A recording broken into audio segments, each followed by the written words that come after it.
Bonjour et bienvenue dans Outdoor Minds. Le risque, c'est un danger éventuel, plus ou moins prévisible, qui peut causer un dommage. Nous n'avons pas tous la même tolérance au risque. Certains en ont une aversion profonde, d'autres s'y exposent avec délice. Je suis Armelle Solélac, serial entrepreneuse, investisseuse et double tour du mondiste. Pour cette 6e saison, nous allons explorer les ressorts de la prise de risque avec des athlètes, des entrepreneurs, des investisseurs et des personnalités inspirantes. Allez, c'est parti pour une nouvelle rencontre. Bonjour! Aujourd'hui, nous avons le plaisir d'accueillir Maude Baudier, fondatrice de Smatchy. Salut Maude! Salut! Alors Maude, est-ce qu'il y avait dans ton enfance des signes un peu précurseurs de ce qu'allait devenir ta carrière professionnelle ensuite? Je ne sais pas si on peut parler de mon enfance, mais peut-être plutôt ma jeunesse. J'ai monté mon premier projet dit entrepreneurial quand j'étais au collège. Donc forcément, c'est assez jeune quand même par rapport à la moyenne des projets lancés. Après, c'était très basico-basique puisque c'était à l'époque de Skyblog. Donc c'est il y a quelques années de cela maintenant. Et on avait créé un Skyblog dédié à notre centre équestre. J'étais cavalière, donc on était avec plusieurs copines. Et j'avais appris d'ailleurs les bases du code, puisque à l'époque, pour pouvoir faire quelque chose de joli en termes de graphisme et design, il fallait en fait aller dans le back-office et coder un petit peu. Et j'étais pas trop mauvaise sur ça à cette époque-là. C'était assez marrant d'ailleurs de commencer à mettre un petit peu le nez dans ces sujets-là. Et on avait gagné un concours avec le Salon du Cheval. Et c'était une prime de 1 500 € qu'on s'était répartie entre nous en carte cadeau Décathlon. Voilà. Waouh, le début de la réussite. Et alors, comment est-ce que t'es arrivée jusqu'à aujourd'hui? C'est quoi les grandes étapes? En école de commerce, j'ai réouvert un projet qui était comme un blog mode beauté, si on doit vraiment le vulgariser. On était plutôt créatrice de contenu. C'était les débuts d'ailleurs de tout ce qu'on appelait influence, que j'avais lancé également avec une camarade de classe, qui a tenu 4 ans. Et ensuite, on est arrivé dans nos vies professionnelles respectives et ça a été beaucoup plus compliqué de gérer les choses que quand on est étudiant. J'ai d'ailleurs fait mon début de carrière moi dans le monde du luxe, qui est quand même un secteur assez exigeant. Et ensuite, je suis passée dans les métiers des sales. Et donc, pareil, il y a énormément d'horaires, un travail assez important pour pouvoir faire ces chiffres. Et c'est en quittant le monde du salariat en 2017 que je me suis retrouvée à lancer mon premier projet entrepreneurial en tant qu'adulte, j'entends, qui est un e-commerce sportif qui existe toujours, mais que j'ai revendu depuis, qui s'appelle Print Your Race. Et Print Your Race m'a mené à rencontrer une personne avec qui j'ai lancé Les Bornés, qui a quitté le projet courant de la période Covid. Moi, je l'ai conservé, j'y croyais dur comme fer, et donc je voulais pas le voir s'éteindre de par le fait que l'associé quittait le projet. Et c'est d'ailleurs à ce moment-là que j'ai beaucoup questionné la communauté et que l'idée de Smatchy m'est venue. Donc ça a été un peu des effets de rebond en fait, l'un dans l'autre. Ça a toujours été un moyen d'imaginer quelque chose de plus pour le secteur sportif. Si tu regardes un peu tes différentes expériences entrepreneuriales, c'est quoi les plus grosses galères que tu as rencontrées? Il y en a plein. Est-ce que tu as 2-3 anecdotes un peu rigolotes ou symptomatiques? La fameuse personne à qui je m'étais associée pour Les Bornés était une amie, ce qui je pense être l'une des plus grosses erreurs que j'ai répétées plusieurs fois d'ailleurs, parce qu'à chaque fois au début je lançais mes projets avec des amis. Je pense qu'il faut savoir scinder le pro du perso. Je pense que c'est extrêmement important de réussir à en fait pouvoir être capable de dire la vérité, et rien que la vérité, sans avoir d'émotionnels qui viennent se mettre en travers du chemin de 2 fondateurs. Ça a été, je pense, ma plus grosse erreur, puisque j'ai perdu à la fois mon associé et mon ami à cette période Covid. Et ça a été une grosse leçon de vie, je pense, sur le fait que à partir du moment où cette épreuve est passée, je me suis dit que je ne prendrais que des personnes avec une certaine neutralité émotionnelle au moment du recrutement. Ça veut pas dire que tu t'attaches pas à tes salariés, mais c'est que au moins, à minima, au début, il y a une relation neutre et tu la crées autour de l'environnement professionnel. Donc ça a été un gros apprentissage. La plus grosse galère, moi, que je vis au quotidien, c'est de se faire financer. Le monde des levées de fonds, tel qu'il a existé il y a 10-15 ans, n'est plus du tout le même. L'argent n'a pas le même coût, déjà, c'est-à-dire que c'est pas du tout simple actuellement en France de faire des levées de fonds. Il y a d'ailleurs il y a très récemment un article qui a été publié qui expliquait qu'on avait un gros ralentissement même chez des grosses entreprises, typologie scale-up, donc c'est au-dessus de la start-up, qui avait prévu à la base de faire des IPO, donc c'est-à-dire de rentrer en bourse, parce qu'en fait, il y a une telle baisse de la valorisation des boîtes et il y a en fait un tel un tel déclin finalement du côté levée de fonds que c'est moins intéressant pour eux de continuer à lever, ouvrir le capital, et donc ils préfèrent le garder fermé, mais en même temps ils sont en galère parce qu'ils ont plus de sous.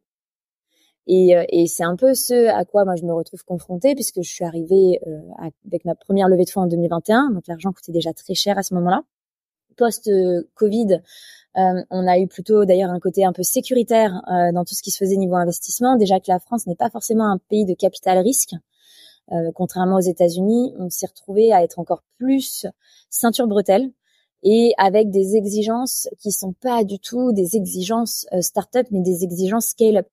J'entends par là que j'ai déjà entendu que pour lever 1 million d'euros, il fallait faire 100 000 euros de chiffre d'affaires mensuel.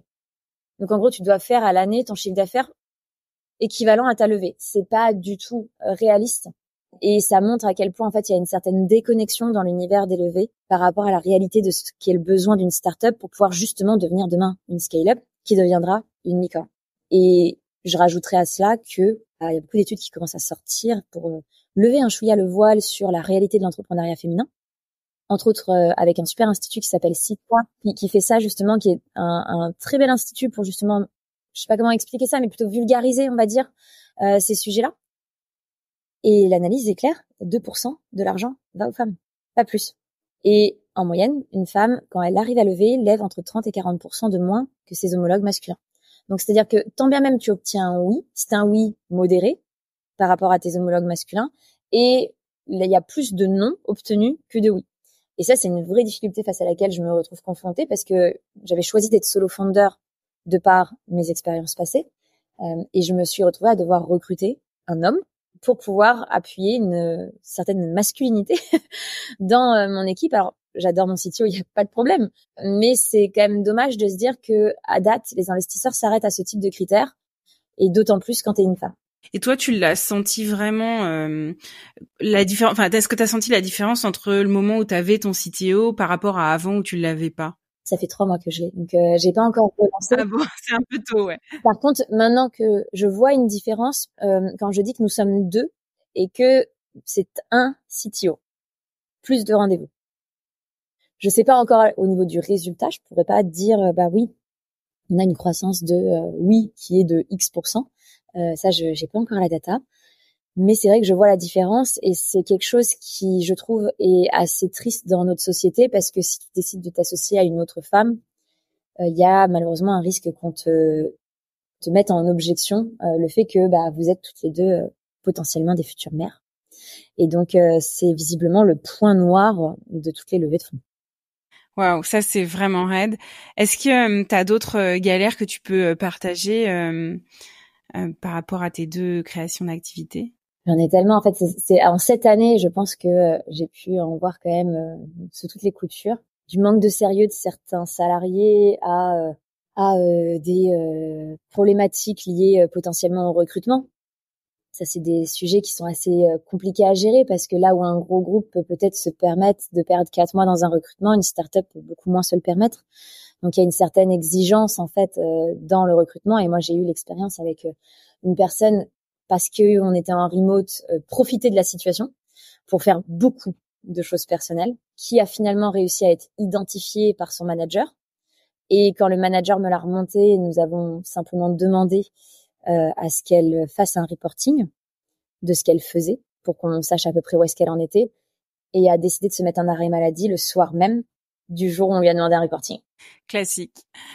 Bon, on parle de Smatchy. Est-ce que tu peux nous présenter un peu votre proposition de valeur? C'est une application pour trouver des partenaires sportifs près de chez soi. Et le mot d'ordre qu'on a, c'est de se dire que le sport est encore trop vu comme quelque chose de contraignant. Quand on dit à quelqu'un qui n'a pas l'habitude de faire du sport, va faire du sport, ça te fera du bien. Il y a toujours ce petit soupir qui vient et qui fait ah mais j'ai pas le temps, ah mais c'est dur. Et j'ai tendance à souvent répéter une chose extrêmement bête, c'est que quand on était gamin, on n'avait pas la sensation de faire du sport, mais on en faisait tous les jours parce qu'on jouait. Parce que prendre le vélo, les rollers, sortir dehors, courir avec les copains, c'était pas du tout du sport dans notre tête, c'était du jeu.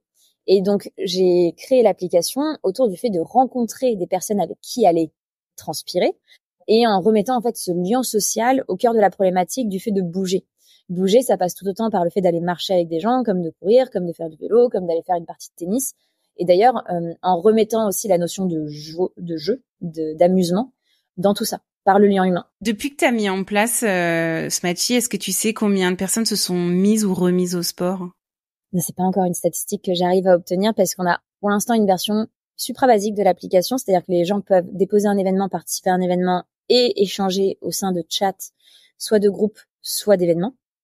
Mais j'ai pas encore de statistiques vraiment personnelles, j'entends par là. Donc, est-ce que c'est une reprise du sport? Est-ce que tu as un objectif ou ce genre de choses? Ça va venir puisque ça fait partie de notre roadmap là de l'année. Mais malheureusement, ayant eu quelques galères techniques au lancement de l'application, on a dû reculer certains développements technologiques qui étaient trop coûteux et qu'on ne pouvait pas s'offrir et se permettre. Tout est un peu lié, hein.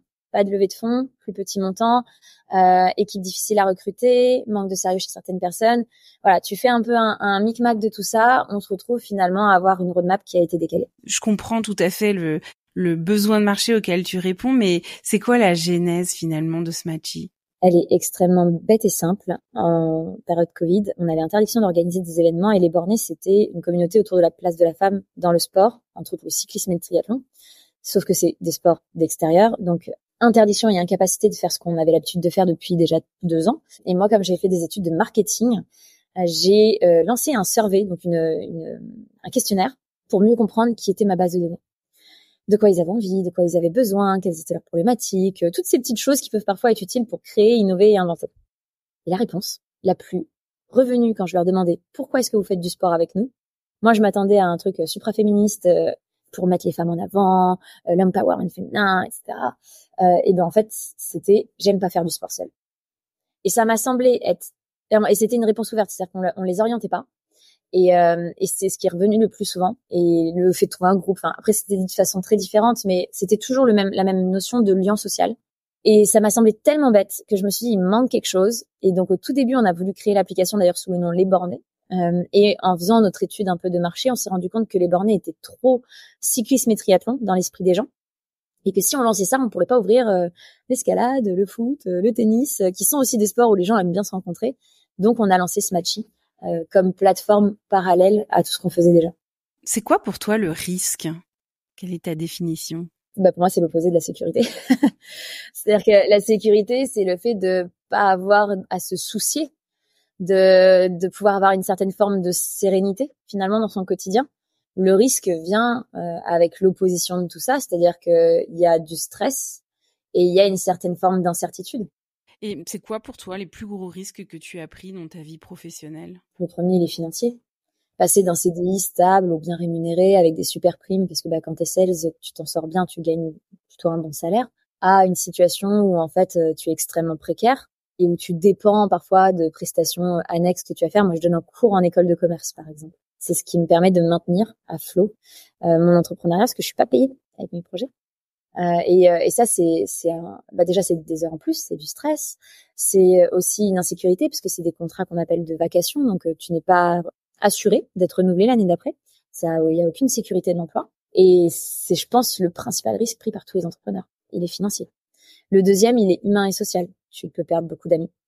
Tu peux perdre tes conjoints parce que c'est quand même un rythme de vie assez particulier que tout le monde n'acceptera pas, que tout le monde ne comprendra pas aussi, parce que je pense que si tu ne t'intéresses pas à la vie d'un entrepreneur, tu auras du mal à comprendre ce qu'il vit au quotidien, parce que c'est en opposition avec le monde du salariat, donc il faut se poser des questions, il faut s'y intéresser. Et là, il peut y avoir une prise de conscience de pourquoi la personne est fatiguée le soir, ou stressée, ou un peu à fleur de peau. Et ça se comprend que par le fait de s'intéresser, tout simplement. Toi, t'es plutôt averse au risque ou au contraire, ça t'excite, ça te motive? Ni l'un ni l'autre.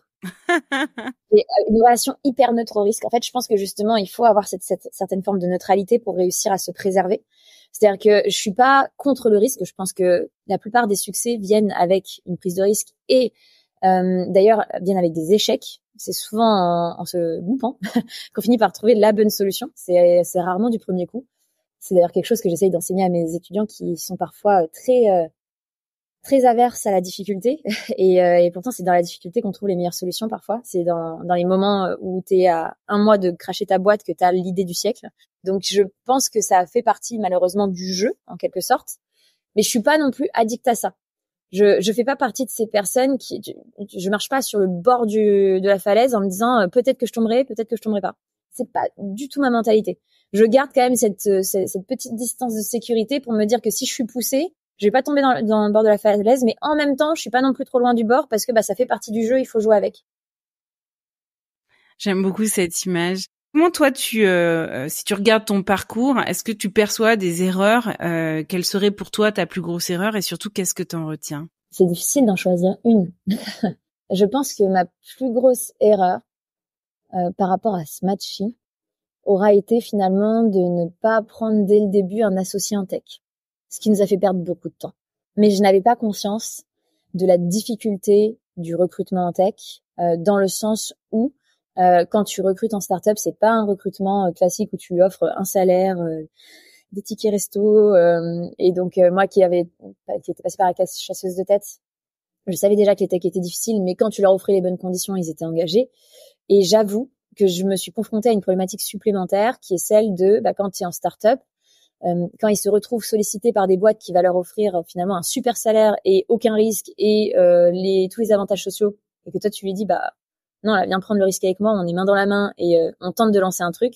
Il y a pour le coup une aversion au risque très très forte côté tech et que je ne l'attendais pas. J'ai grandi moi dans un écosystème plutôt orienté école de commerce et je pense que finalement on nous forme peut-être plus à ça et on est peut-être plus enclin à se lancer. Alors je fais pas de généralité, hein, évidemment qu'il y a des techs qui sont dans le risque et qui font du all-in, mais je trouve que la proportion est plus faible par rapport à ce qu'on peut trouver en école de commerce, par exemple.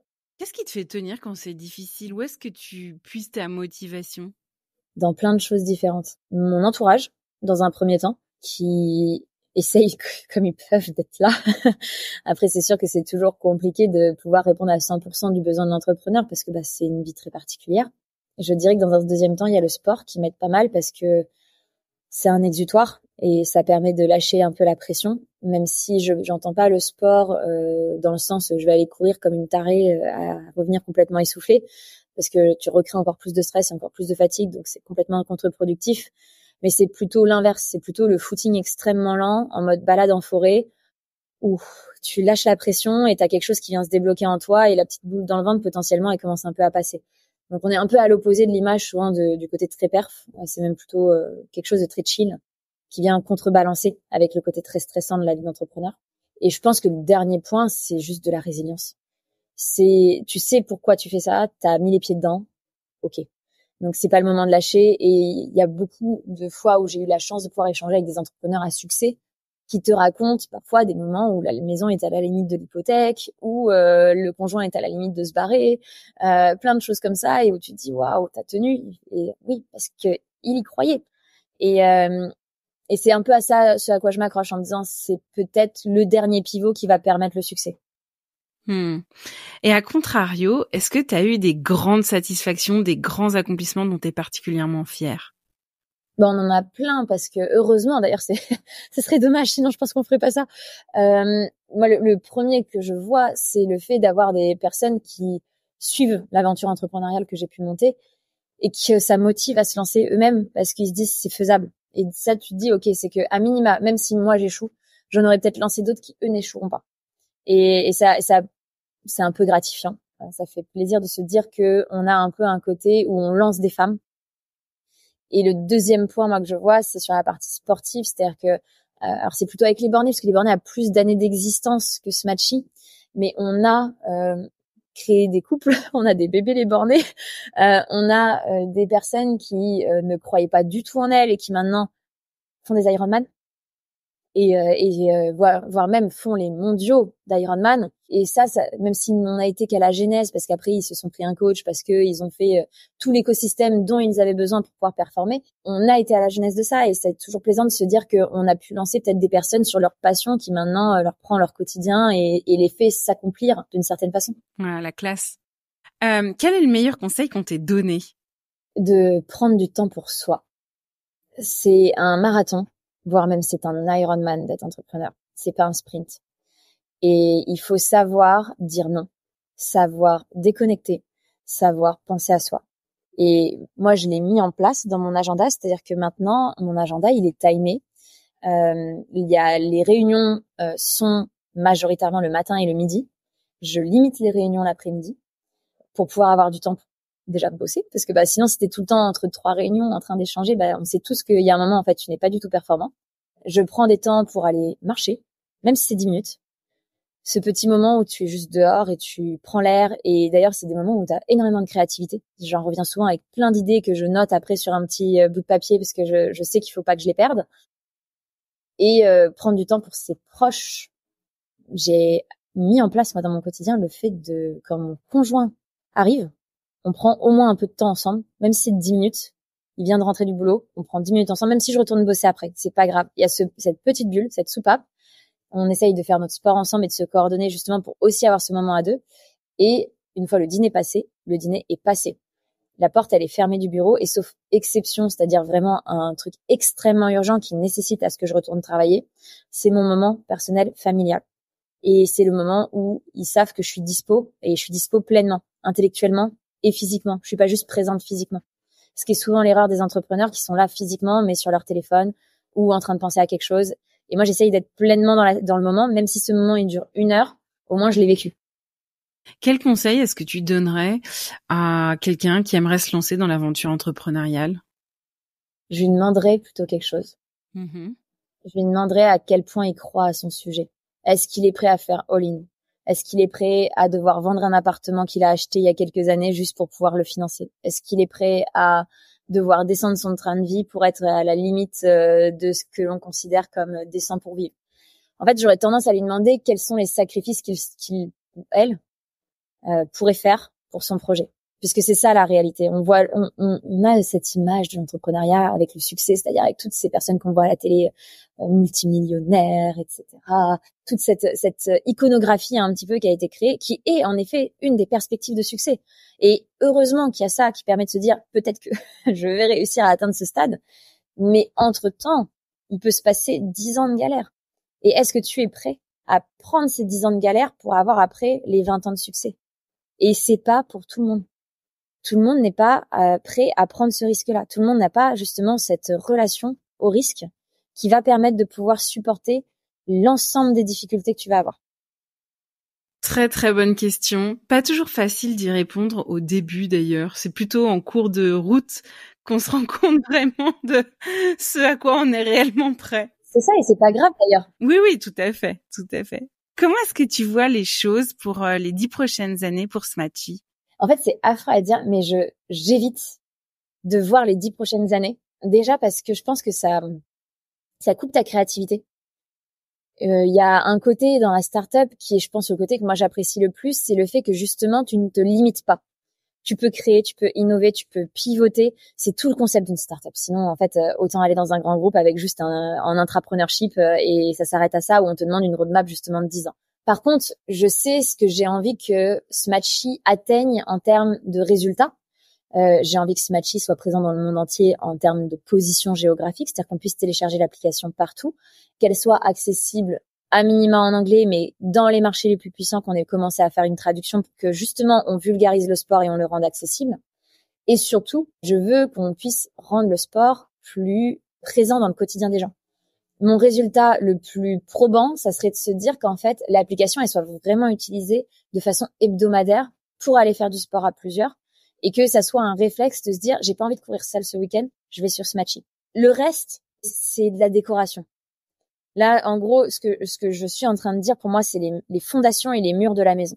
Après, tout ce qu'il y a à l'intérieur de la baraque, on peut le changer. On peut changer les vitres, on peut changer les portes, on peut casser des murs à l'intérieur, on peut changer le salon qui est en vert et le passer en bleu.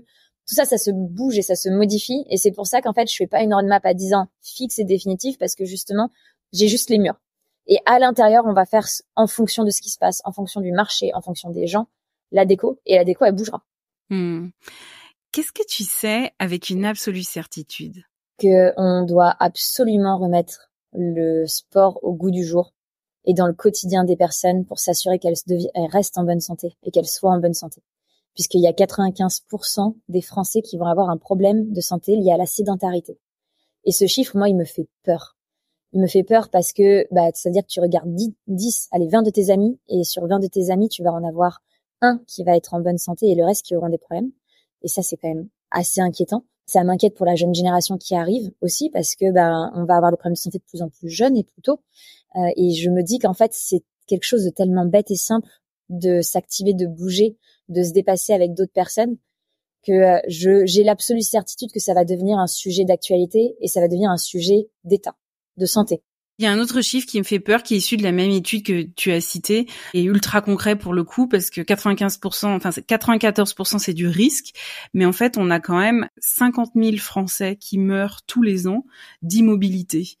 Et ça, c'est concret, c'est mesuré, c'est fou, quoi, de se dire que autant de personnes qui meurent pas parce que ils ont un cancer ou parce qu'ils se sont fait percuter par une voiture ou pour une cause exogène, mais juste parce qu'ils n'ont pas suffisamment bougé. C'est énorme ce volume de personnes. La maladie des réseaux sociaux, la maladie de la télé, c'est malheureusement la maladie du digital.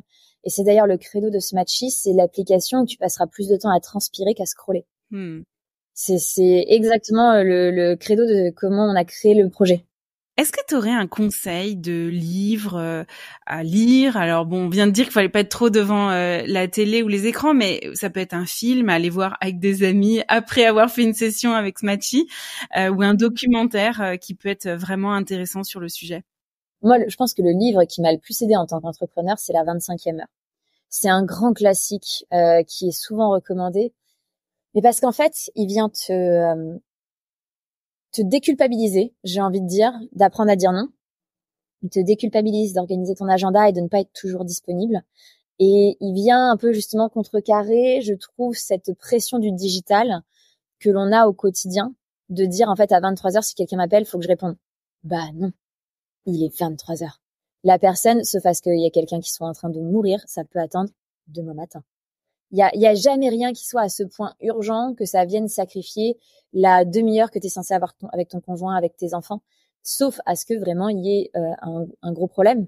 Et c'est d'ailleurs quelque chose qui est assez marrant, c'est que j'avais eu cette discussion avec mon grand-père, qui est donc d'une très vieille génération, où c'était, si on t'appelait, c'était sur ton fixe, et on t'appelait vraiment que s'il y avait mort d'homme au sein de l'entreprise.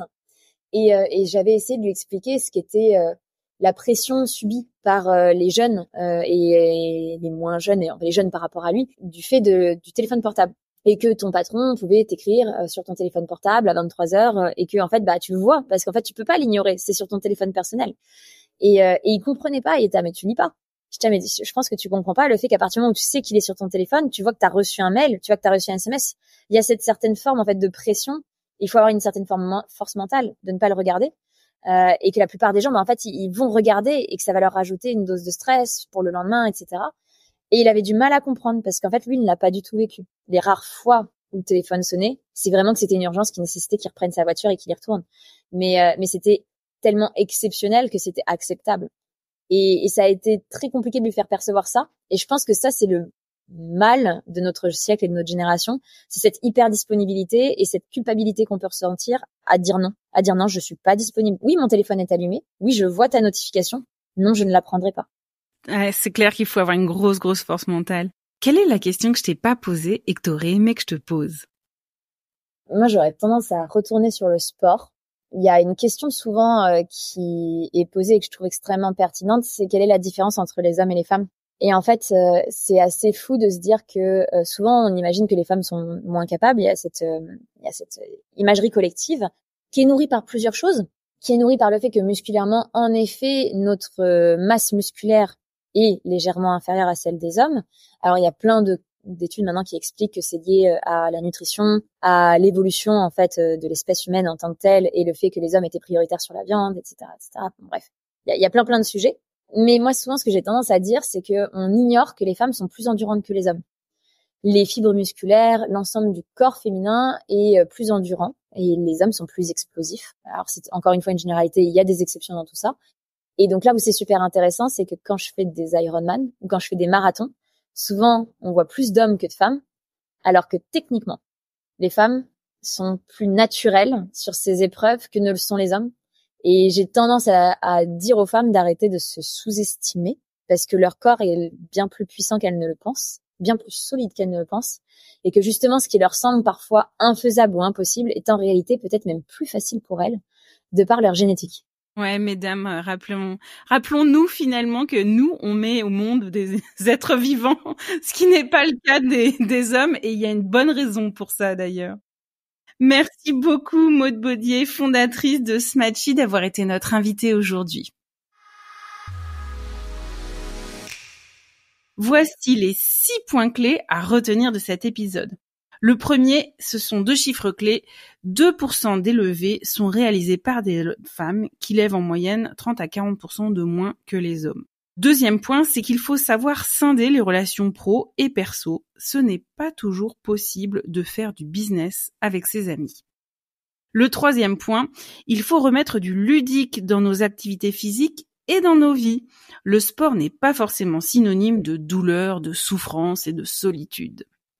Le quatrième point, être en risque, c'est marcher sur un fil.